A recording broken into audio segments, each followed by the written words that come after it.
ঘাটালের দাসপুরে বিজেপি নেতার গাড়ি থেকে উদ্ধার হয়েছে 24 লক্ষ টাকা। যার গাড়ি থেকে টাকা উদ্ধার হয়েছে তিনি বিজেপির ঘাটাল সাংগঠনিক জেলা সাধারণ সম্পাদক। নাকা তল্লাশির সময় মিলেছে বিপুল পরিমাণ এই টাকা।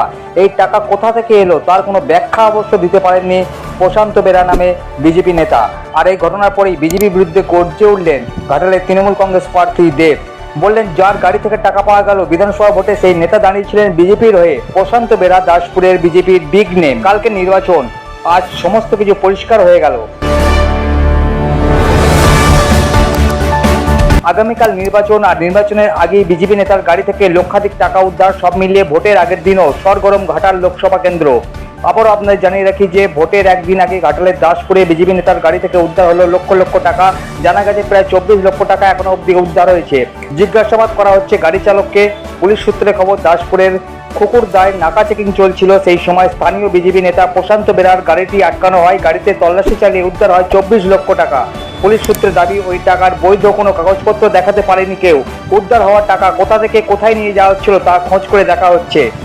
টাকার উৎসের খোঁজ চলছে। এই ঘটনায় বিজেপিকে আক্রমণ করেছে তৃণমূল। যদিও বিজেপির দাবি এটা পার্টির টাকা, পার্টির অফিসে রক্ষণাবেক্ষণের জন্য ওই টাকা নিয়ে যাওয়া হচ্ছিল।